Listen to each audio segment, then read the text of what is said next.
Alice worked as a companion worker just to stay afloat, barely managing her bills. Estranged from her family due to her sexuality, she led a life at the margins, tough, quiet, and alone. One afternoon, drawn by a wave of nostalgia and pain, she found herself walking past her parents' neighborhood.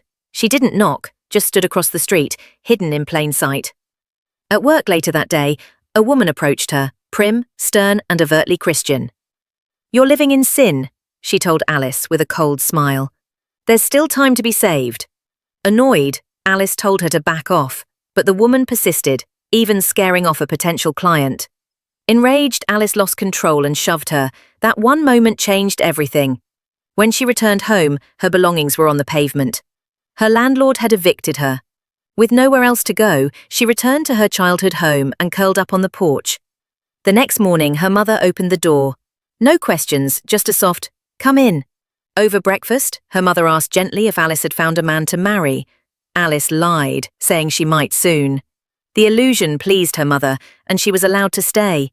But her mother's health was deteriorating fast. Though her parents never spoke of it, Alice knew they had always sensed the truth. She was drawn to women, not men. That unspoken knowledge hovered over the house like a ghost. Eventually, Alice chose to leave again, haunted by guilt, and the fear that her presence was making things worse. She applied for domestic work at a wealthy family's residence. The head of the household, a respected church leader, offered her the job and a place to stay. His daughter Annabelle, warm and curious, helped Alice settle in. There was a quiet connection between them, something unsaid but deeply felt. Soon, Alice met Lillian, Annabelle's sister-in-law. Lillian recognized her. It was the same woman who had shamed Alice in public before, but this time, Lillian only smiled tightly and said nothing. At dinner, the family asked Alice about her life. Lillian's mother pushed her to join their church, but Alice declined politely. She focused on work, proving herself valuable in both the home and the medical clinic they operated. One night, Annabelle mentioned passing a woman asking men for money, wearing perfume like Alice's. Alice confessed. She had relied on men before for survival, but no longer. She asked for room and board in exchange for her work. Lillian protested, but the head of the house agreed. In the weeks that followed, Alice and Annabelle grew closer. At church, Alice tried to suppress her feelings. One day, Joseph, Annabelle's brother, made a crude remark. Alice put him in his place.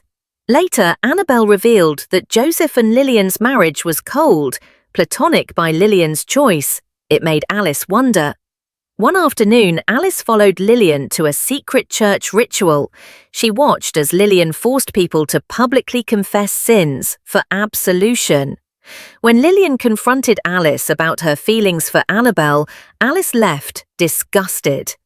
Her parents visited the estate soon after. They asked if the church was helping her illness. Alice deflected. That night, overwhelmed, she drank until she passed out. Annabelle checked on her but left her alone. Meanwhile, Lillian, connecting the pieces, exposed Alice's sexuality to the entire household. The shock caused Alice's mother to collapse. In panic and guilt, Alice stayed by her side. Doctors were called, not for the mother, but for Alice. They wanted to cure her. Broken and desperate, Alice agreed, thinking it might help her mother heal. She apologized to Annabelle's father, who forgave her and offered support. Whispers in church followed. Women wondered if Alice's condition was contagious. Joseph recommended a woman who had been cured. It turned out to be Mia, Alice's former lover. Their reunion was awkward. Mia urged faith. Alice wanted answers through science. Still, she agreed to join Mia's church on one condition. Lillian had to hear her confession.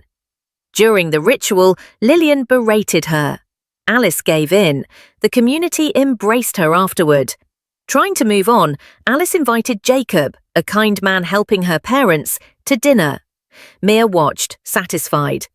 Alice told her mother that church and Jacob were helping her heal. Her mother seemed lighter after hearing it. Just as life settled, Annabelle returned. Tearfully, she thanked Alice for helping her discover who she was. She admitted she'd rather marry Alice than the man she was betrothed to.